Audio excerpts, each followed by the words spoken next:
It's currently 11:46 on October 16th.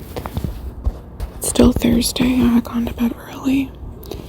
I was really tired, and when you have all the clear giftings, I don't know which one it is, clairvoyant, claircognizant, just kind of knowing, but I often will wake up. It's kind of in the first few moments of waking where I really might get like a strong impression, which, could be considered a download in any of many various topics. But I was just shown, I don't mean physically shown, but it was impressed upon me that I'm supposed to go in tomorrow, where they have taken me off the schedule at Love's. I recorded earlier this evening that I never had any intent of reporting them to anywhere. I just wanted them to take into consideration the things I'm asking for them to look at, instead of just keep dismissing. And these are not things to just be dismissed. The download, essentially, or what I'm understanding now, is that I'm supposed to go in there tomorrow, and I will be using something I use often, which is a recording app like I'm using right now. And I use it to record when I sing or with my poems. And I'm going to respectfully ask to speak privately with whichever manager is on. And I'm going to, start from square one of, can you help log me in? I'm supposed to be working today. And take it from there, one step at a time. It's most likely not going to be handled in an appropriate manner. And it's most likely going to be that they might fire me, or maybe rudely speak to me, tell me, kind of in whatever way. They might use whatever words, but kind of who do you think you are? You're just starting trouble, or who knows? I have no idea. I have no idea what kind of way it will be said, but what I mean is just a negative, unreceptive response. And maybe they'll flat out deny that my hours being cut back to 16 from, happened 36 last week, but it was supposed to be 32 this week, just because that's what they assigned, not because I'm supposed to be hired as a full-time, but they told me it might take a month for it to be full-time hours because I'm in training, and so anything that's at least 30 I feel is fair. But I'm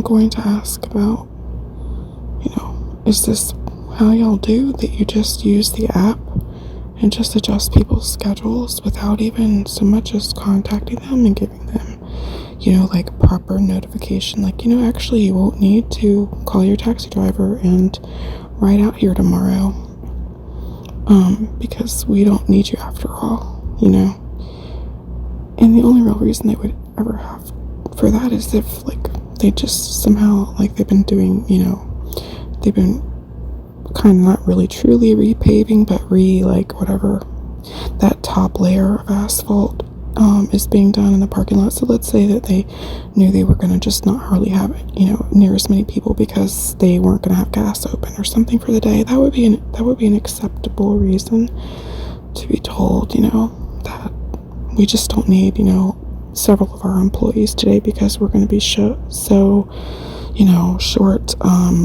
whatever, much more shorter in customers. So, it's kind of been revealed to me it's not going to go in a proper manner on their part. And I will have evidence to go to a lawyer, whether a lawyer would represent me pro bono, or I might just come back here because I am very limited on funds right now to take a taxi into a bigger city like Richmond or something for a lawyer, but I just use the information, the email that I originally sent, what I recorded last night, what I'm recording right now, and whatever I'm recording there in the morning, unbeknownst to whoever the manager might end up being. And if it happens to be Terrence Jones, he's the one leaving. Like he resigned, and this is his last week, yet he just hired me last week. If it's him, he's the one I've, repetitively tried to speak to about many things, and he's gotten angry at me twice for no good reason. They just want you to just basically shut up and don't be human, don't care about things, and fully acknowledging that I am right with like the way you would clean toilets and inevitably have things splash from that kind of work onto your clothing, and then you're going and I was told by different people when they were quote training me, which is like ridiculous here and there, just parts of a few minutes here and there. I would say, oh, shouldn't we wear gloves? Like we're making the coffee in the morning, right? Shouldn't we? We're putting the filter in, like a large filter for a large coffee maker, and you don't have to fill the water, but like you have to open up 2 foil packages of ground coffee per filter. And so you're putting, you're making essentially 2 big pots of coffee. And so you're touching things like the filter, you're not touching the coffee grounds, but you're touching the outer package, and you're opening it and dumping that in there. But, they have a practice of setting the foil packages before they're opened. They call it prepping, putting that into the paper filter, and then they're just resting and setting it back up into the coffee maker when the coffee isn't ready to re-brew the next set yet. Then later someone goes and opens it. But this is, I asked about, well, should we wear gloves, because I'm thinking this is going to be consumed later, the overall product. And I was told, no, we only wear gloves for when we're putting things on the roller oven, like the hot dogs and stuff. And I was like, okay. And then I saw Terrence one day. He was over there when he was getting that stuff ready. He had gloves on, and I said to him, I said, oh, you're the first person. I had probably been there like 3 or 4 days then. And I said, you're the first person I've seen wear gloves over here. I asked about that, and I was told no. And he looked at me, and he just said, well, I always wear gloves. You should wear gloves. And I said, well, I would have thought so, because we're making a beverage, and it's going to be consumed. And I talked to him later about several things I've seen, like a worker like picking up a banana off the floor and, to my horror, throwing it back into the fruit basket for sale. And I was just like, no one wears gloves when they bag up ice. I had to bag up 10 bags of ice to sell, and the lady was showing me how to use the little thing that like attaches the bag, so that, to my horror, she picked up, the bags come on this like plastic thing, and it makes it where you can load the ice using this very simple little like plastic holder, and it takes about 3 big scoops of ice to fill the bag. But she picked up this huge amount that had fallen on the floor. It wasn't her fault that they were on the floor. They were on the floor when we walked back there, and they just kind of plop them on top of like a wash machine where they wash the dirty towels and stuff.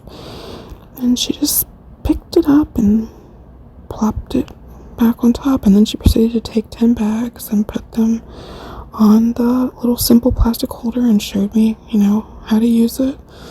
And I said, shouldn't I wear gloves if I'm going to be bagging up the ice? Because I'm thinking, yes, ice can be used for a lot of reasons, but sometimes people are going to want to puts them in a cup and consume it eventually as their drink cools, or the drink, as the ice melts into the drink.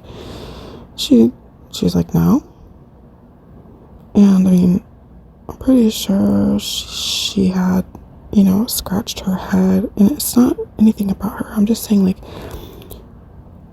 we'd come from like vacuuming, and you really can just come from almost doing anything into the next thing, and the food and the cleaning of like bathrooms and showers, just back and forth from one area into the next. And it isn't sanitary because there's no consideration, at least not by most.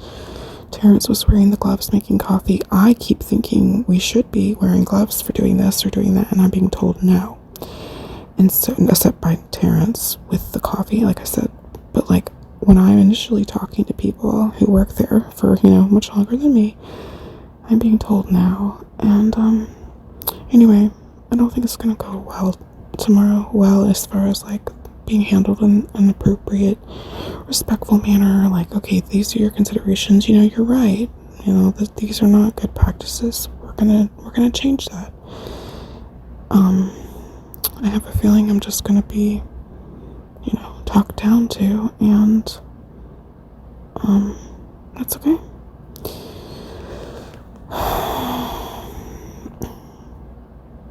I've already learned in life. I'm often used in these situations. No, it's not normally like a huge corporate company, but I'm used in these situations where it's like people just think of me as nothing for some reason. I'm the underdog. I'm the, like, one they didn't see coming. I'm the one that, what they're thinking of me. I'm just a what? I'm just a, almost divorcee, facing homelessness, I'm nothing, right? I don't know.